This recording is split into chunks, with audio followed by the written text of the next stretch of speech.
भक्तजनों, आज आप यह दिव्य मूर्ति के दर्शन कर पा रहे हैं। आप मेरी जन्मदाता माँ भी हैं और मेरी गुरु माँ भी हैं। जीवन में गुरु का बड़ा महत्व होता है। गुरु माता और मेरी जन्मदाता माता एक ही है। भक्तजनों, माता श्री परम तपस्विनी, परम तेजोमयी, शक्ति स्वरूपा, जिनका नाम देवी रुक्मणी गिरी गोस्वामी है, मेरी परम पूजनीय जन्मदाता माँ है और यही मेरी गुरु रही है। मेरे बड़े परम सौभाग्य रहे होंगे कि ऐसी परम तपस्विनी, तपधारिणी, महाविद्या साधिका, महाविद्याओं में द्वितीय महाविद्या जो है माँ भगवती रुद्र तारा की नित्य प्रति आराधना करती रहती। और माता श्री ने 13 माह तक, 13 दिनों तक बिना भोजन के केवल जल से ही व्रत किया। जिस प्रकार माँ पार्वती जी भगवान शिव की तपस्या में लीन होती थी तो वे भी अन्न त्याग देती थी, कभी जल त्याग देती थी, कभी पत्ते खाती तो कभी पत्ते भी त्याग देती, कभी पवन केवल हवा के सहारे, श्वासों के सहारे ही जीवित रहती थी। इसी प्रकार माँ भगवती पार्वती जी के दिव्य स्वरूप, महाविद्या स्वरूप, माँ रुद्रतारा स्वरूप की माँ भक्ति करके, और आपने भी कई बार एक वर्ष 13 माह 13 दिनों तक भोजन ग्रहण नहीं किया कि केवल जल पान करके ही, जल ग्रहण करके ही वे अपना व्रत निभाया करती थी, अपना व्रत पूर्ण करती थी। ऐसी परम तपस्विनी दिव्य संत की मैं संतान हूँ, यह मेरा बड़ा परम सौभाग्य है। भक्तजनों, जीवन में गुरु का बहुत बड़ा महत्व है।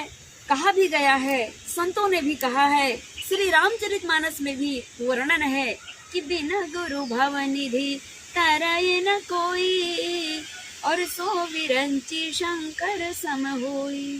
जीवन में माँ भगवती, मेरी माता श्री के इस तप के प्रभाव से, माँ भगवती रुद्र तारा की कृपा से, महाविद्या की कृपा से मेरा इस धरा पर अवतरण हुआ। माता श्री बताती थी कि मैं कभी भी, जब कभी माँ भगवती की साधना में लीन होती थी तो मेरे मन में केवल एक ही भाव होते थे, हे भगवती, अगर मेरी कोख में संतान हो तो दिव्य तेजोमयी आपकी कृपा से प्राप्त हो। और माँ के ऐसे वचनों को सुन करके मैं भी मंत्र मुग्ध हो जाती थी। माँ, आपकी तपस्या के प्रभाव से आपने मुझे जन्म दिया। और मेरी माँ के इतने आशीर्वाद हैं मेरे जीवन में, शब्द नहीं है बखान करने के, क्योंकि संपूर्ण मानव मात्र, पशु पक्षी, संपूर्ण जीव ये जानते हैं कि सर्वप्रथम गुरु माँ ही होती है, शक्ति स्वरूपा माँ ही होती है। माँ से बढ़कर के और कुछ नहीं है दुनिया में। अगर जीवन में शिव को प्राप्त करना है, परमात्मा को प्राप्त करना है, तो पहले शक्ति की आराधना करनी होती है।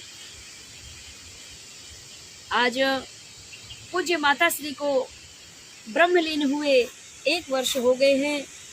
28 मई 2022 को जेठ मास शुक्ल पक्ष त्रयोदशी तिथि को माता श्री ने देह त्यागा और ब्रह्मलीन हो गई, शिव में ही विलीन हो गई। एक दिन हम संपूर्ण प्राणी मात्र को शिव में ही विलीन होना होता है। आज माता रानी को 1 वर्ष हो गए हमसे दूर हुए, केवल शरीर से दूर हुई हैं, किंतु गुरु रूप में, शक्ति के रूप में हमारे हृदय में, संपूर्ण शिष्यों के हृदय में, धर्म पुत्रों के हृदय में प्रतिपल विद्यमान है। उनके दिव्य वाक्य अनुसरण करके, उनका दिव्य ज्ञान का पान करके और संपूर्ण शिष्य परिवार और मैं कृतार्थ हो रहे हैं। ये हम सबका बड़ा ही परम सौभाग्य है। माँ शरीर से तो दूर हो चुकी हैं, लेकिन आत्मा में प्रतिपल विद्यमान है। उनके दिव्य वचन, उनके दिव्य प्रवचन प्रतिपल याद रहेंगे। उन्हीं शब्दों को मैं कभी कभी दोहराया करती हूँ।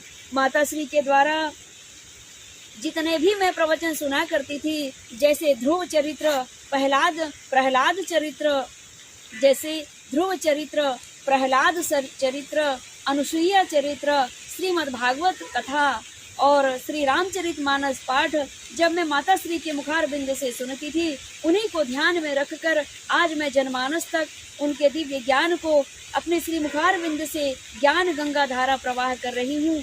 और यही मेरा बड़ा परम सौभाग्य है। माता श्री के श्री चरणों में ये शब्द श्रद्धा के सुमन समर्पित करते हुए अपनी वाणी को विराम देती हूँ। जगतारिणी मैया की जय।